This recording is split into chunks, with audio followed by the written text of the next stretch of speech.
There are some stories that are incredibly difficult to talk about, but they absolutely must be told. Today, we're looking at a case that didn't just shock a community. It peeled back the curtain on the horrifying reality of what can happen behind closed doors. And it forces us to question the very systems that are supposed to keep our children safe. So let's go back to February 26th of this year. It's just a normal Monday in a pretty quiet part of Central Florida. But what no one knew was that beneath the surface of that ordinary day, something terrible had already happened. And then the news breaks. A 13-year-old girl, Madeline Soto, has vanished, seemingly without a trace. This one question, what happened to Madeline, would kick off a frantic search, and in the process, start to uncover a truth that was so much darker than anyone could have possibly braced themselves for.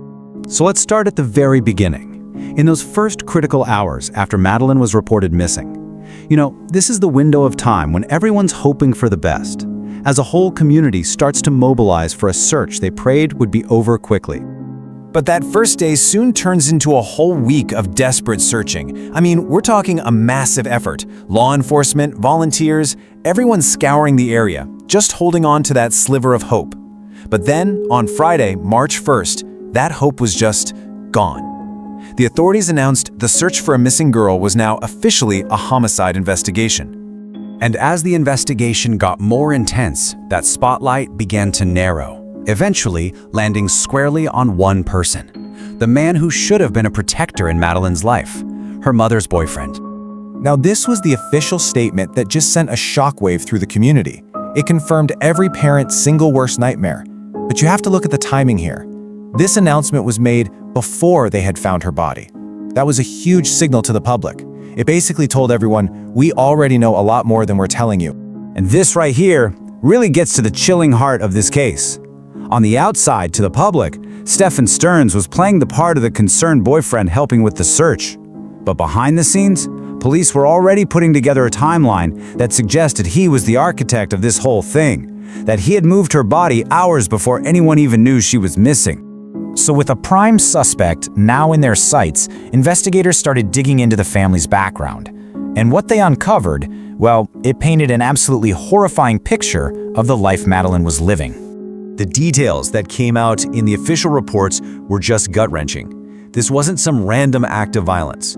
Investigators started to believe this was the terrible end to years of escalating abuse and grooming. That's a manipulative process where a predator builds trust with a child just to lower their defenses. And it was all happening under the same roof. That detail about the shared bed, that became a major point of public shock and just disbelief.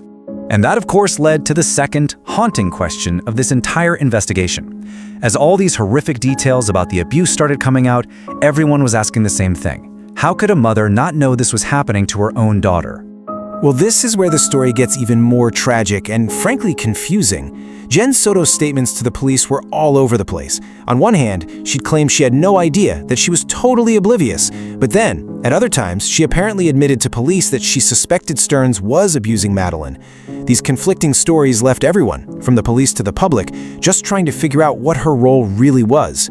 So as all these terrible details about the crime were coming out, you had the official police investigation going on. But at the same time, you had this huge public outpouring of grief from the entire community. That week-long, desperate search came to a heartbreaking end. Her body was found. This discovery confirmed the sheriff's worst fears, and it marked the exact moment that a city's search for a little girl turned into a community grieving together and demanding justice. People just needed a place to put all that grief and anger. Spontaneous memorials started popping up near where Madeline's body was found. You saw flowers, teddy bears, signs that said justice for Madeline. It all became this powerful symbol of a community that was united in its sorrow. All right, so with the search over and the community in mourning, all eyes turned to the only place left for any kind of answer, the justice system, and the criminal case against the one and only suspect. The legal process moved forward pretty methodically. First, the arrest. Then a formal grand jury indictment for first-degree murder, which basically means prosecutors showed they had a very strong case. And in the end, facing the death penalty, Stearns took a plea deal which would at least spare Madeline's family from having to go through a long, painful trial. And that plea deal was a full confession. He admitted to everything, not just the murder, but the years of sexual abuse that came before it. So the legal system answered the question of what happened. But it left everybody with that agonizing, unanswered question of why. You see, a confession and a life sentence, that provides a legal conclusion. But for the community and for really anyone who followed this case, this story doesn't just end there. Not really. This case exposed so much more than just one evil person. It exposed potential cracks in our whole society's safety net. It really forces us to look at these uncomfortable truths about what happens behind closed doors, the incredible power of manipulation, and the collective blind spots that can let a child suffer in total silence. And in the end, this is the question that the case leaves every single one of us with. When a child is in danger, who is supposed to see the signs? Is it the family? Is it teachers, neighbors, the police? The heartbreaking truth is that the responsibility is shared by all of us. And as the story of Madeline Soto so tragically reminds us, the consequences of not seeing or not acting are just immeasurable.